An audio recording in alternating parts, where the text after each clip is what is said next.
മലയാളത്തിൽ ഒട്ടേറെ നല്ല സിനിമകൾ സംഭവിച്ചുകൊണ്ടിരുന്ന കാലമാണ് 1980-കൾ. പ്രമേയപരമായും ആവിഷ്കാരപരമായും ഒട്ടേറെ പുതുമകൾ പുലർത്തിയ സിനിമകൾ മലയാളത്തിൽ പിറന്നുകൊണ്ടേയിരുന്നു. പത്മരാജൻ, ഭരതൻ, മോഹൻ, വേണുനാഗവള്ളി, സത്യൻ അന്തിക്കാട് തുടങ്ങി ബാലചന്ദ്രമേനോൻ വരെ പ്രഗത്ഭമതികളായിട്ടുള്ള നിരവധി സംവിധായകർ, ജോൺ പോൾ ഉൾപ്പെടെയുള്ള മികച്ച തിരക്കഥാകൃത്തുകൾ, നല്ല പാട്ടുകൾ, ഇതൊക്കെ ഉൾക്കൊള്ളുന്ന സിനിമകളാണ് 80കളിൽ പുറത്തു വന്നുകൊണ്ടിരുന്നത്. മലയാള സിനിമയെ ദക്ഷിണേന്ത്യ മുഴുവൻ ഉറ്റുനോക്കിക്കൊണ്ടിരുന്ന കാലം. 1983 മലയാളത്തിൽ ശ്രദ്ധേയമായ 2 ചിത്രങ്ങൾ പുറത്തു വന്നു. ഒട്ടേറെ സിനിമകൾ ആ വർഷം വന്നുവെങ്കിലും ഹിറ്റ് ചാർട്ടിൽ ഇടം പിടിച്ച പ്രധാനപ്പെട്ട 2 സിനിമകൾ. ഒന്ന്, പത്മരാജൻ തിരക്കഥ എഴുതി സംവിധാനം ചെയ്ത കൂടെവിടെ. മറ്റൊന്ന്, ബാലചന്ദ്രമേനോൻ തിരക്കഥ എഴുതി സംവിധാനം ചെയ്ത ശേഷം കാഴ്ചയിൽ. ഈയിടെ അന്തരിച്ച പ്രഗത്ഭയായ അമ്മ നടി, മലയാളത്തിൻ്റെ പ്രിയപ്പെട്ട അമ്മ കവിയൂർ പൊന്നമ്മ പാട്ടുപാടി അഭിനയിച്ച ഒരു പാട്ട് ശേഷം കാഴ്ചയിൽ എന്ന സിനിമയിലുണ്ട്. കവിയൂർ പൊന്നമ്മയും മേനകയുമാണ് ഈ പാട്ടുരംഗത്തിൽ പ്രത്യക്ഷപ്പെടുന്നത്. മാതൃത്വം തന്നെയാണ് ആ പാട്ടിൻ്റെ പ്രമേയം. ഈ സിനിമയിലെ എസ് ജാനകി പാടി ഹിറ്റാക്കിയ മോഹം കൊണ്ടു ഞാൻ എന്ന് തുടങ്ങുന്ന പാട്ടാണ് ഇനി നമ്മൾ കേൾക്കുന്നത്.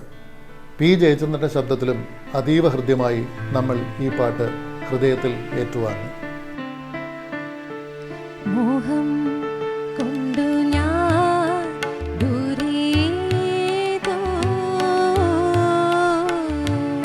ഈണം പൂത്ത നാൾ മധു തേടിപ്പോയി.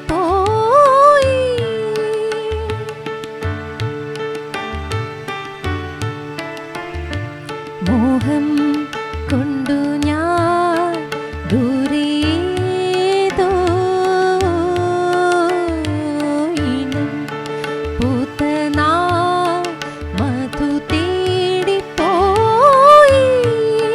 നീലേ താഴെ തളിരാർന്നു പൂവനങ്ങൾ. മോഹം കൊണ്ടു ഞാൻ ദൂരേതോ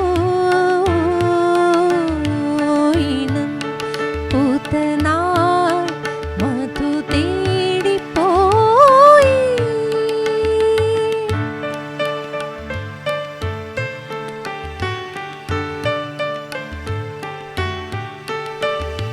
കണ്ണിൽ പൂക്കും താളം ഭാവജാലം പീലി നീർത്തി വർണ്ണങ്ങളാൽ മേലെ കതിർമാല കൈകൾ നീട്ടി.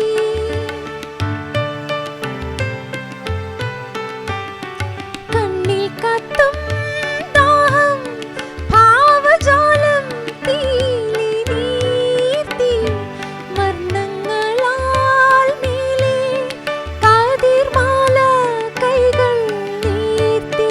സ്വർണ്ണത്തേരേറി ഞാൻ വർണ്ണത്തിങ്കൾ പോലെ ദൂരെ ആകാശ നക്ഷത്ര പൂക്കൾ തൻ തേരോട്ടം.